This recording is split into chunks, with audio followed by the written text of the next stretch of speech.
Okay, today we'll start indices, also known as exponents. We have already done in class 8. Now, first we'll see some laws of indices.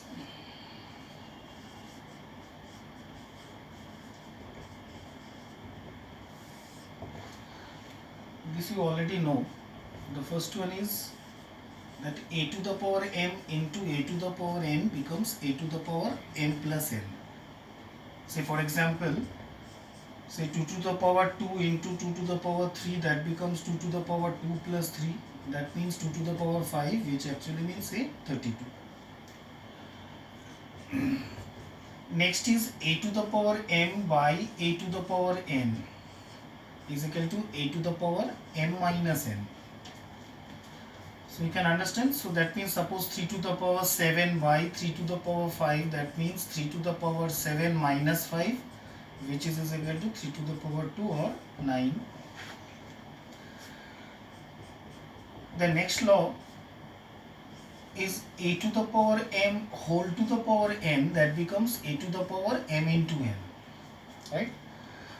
That means say 2 to the power 2 whole to the power 3, that becomes 2 to the power 6. That actually means 64.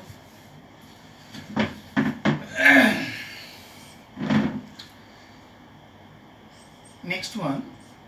Now these are the three main laws of indices, but apart from this there are some other properties also you should understand. Suppose if the power is negative, like a to the power minus m, now if we reciprocate it, then the power become positive.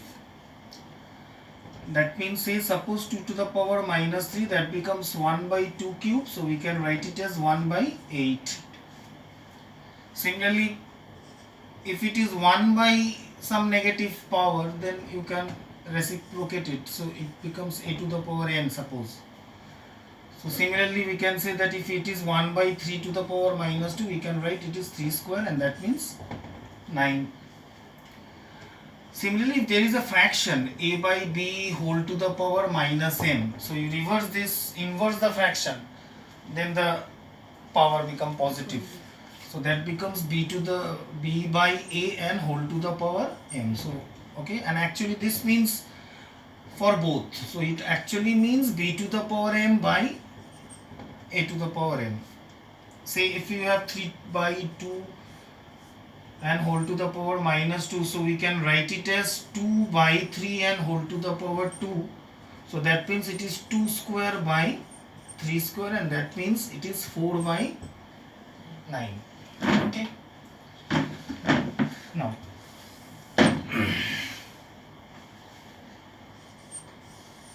if you have square root, see square root means it's 2 8 a to the power half, to the power half. Say for example, suppose root over 25, it is 5, right? Now in exponents we can explain like this: root over 25 means 25 to the power half,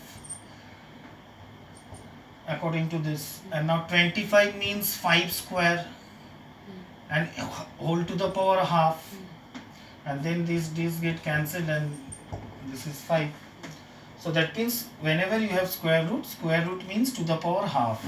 Similarly, if you have cube root means say to the power 1 by 3. So any root, so if you have fourth root, it will be 1 by 4. Say if you have m root, so that means anything, so that becomes a to the power 1 by m. Okay.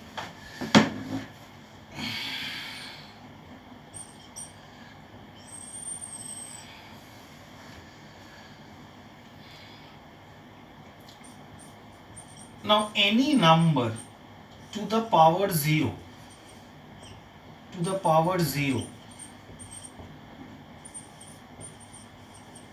is always equal to 1,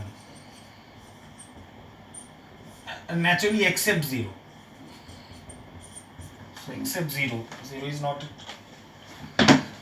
here. So therefore now we can say, suppose any number. Now if we have 5 to the power 0, that is 1. If we have minus 2 all to the power 0, that means 1. If you have anything, say square root of, say some huge number 743 by cube root of something, and then it is given whole to the power 0, so directly we can write anything as 1. So that means if the power is 0, then it is 1. Okay, first you copy up to this one and then I'll wrap the board. Okay, just take the screenshot and copy it.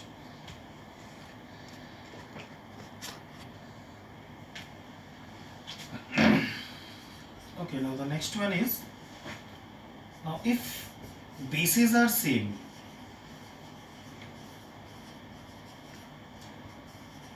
then powers are also same.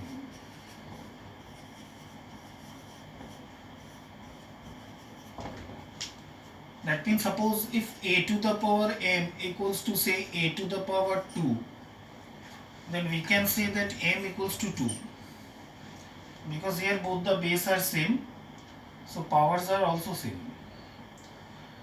Now suppose you have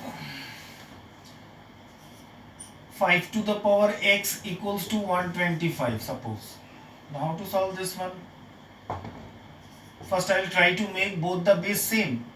So 5 to the power x, I can write it as 5 cube, and therefore I can say that x equals to 3. So like this we will get. Now suppose you see this one, suppose you have root over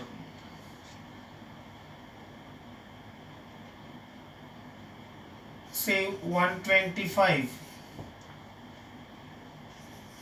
by 8,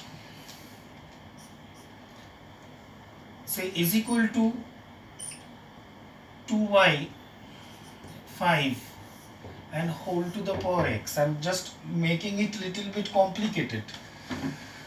Okay, it looks like complicated, but if you remember all the laws of indices and all and apply here, now the first thing you can understand, I have to first remove this square root and you have to write in exponential form. Now this square root actually means what? 125 by 8 and whole to the power half, and that is equal to in fact 2 by 5 and whole to the power x.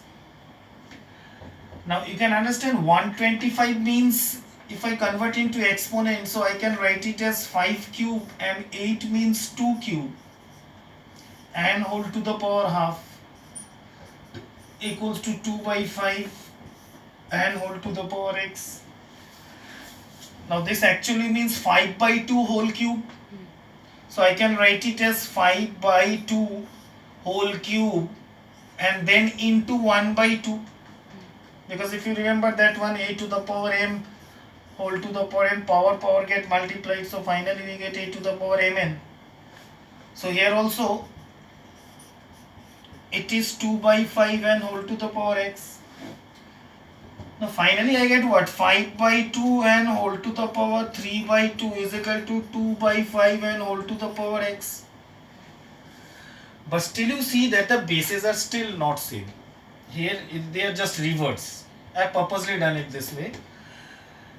5 by 2 and 2 by 5. So what can I do? I can either reverse this order, inverse, or I can inverse this order. Now if I inverse this, here you will get minus x, but I need to find x.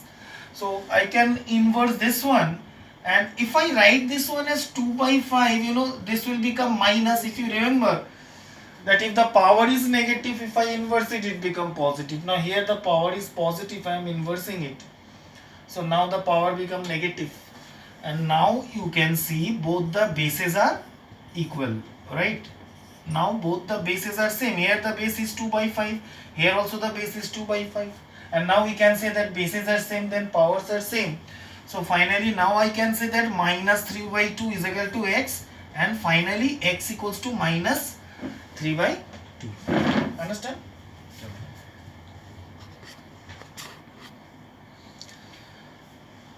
Now similarly, if powers are same,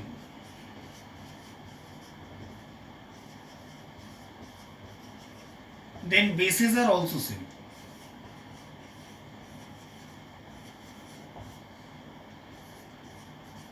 So it's just the converse of 5. Now suppose if the powers are same, suppose you have a to the power 2 equals to 5 to the power 2. Here you can see that both the powers are same, so therefore I can say a equals to 5. Okay, so with point number 5 and 6 we'll discuss broadly in the later part, because now you at least require point number 1 to 4. Okay, so just go through this 1 to 4 and go through all the solved examples, and then later part of the chapter we'll discuss more about point number 5 and 6. Okay.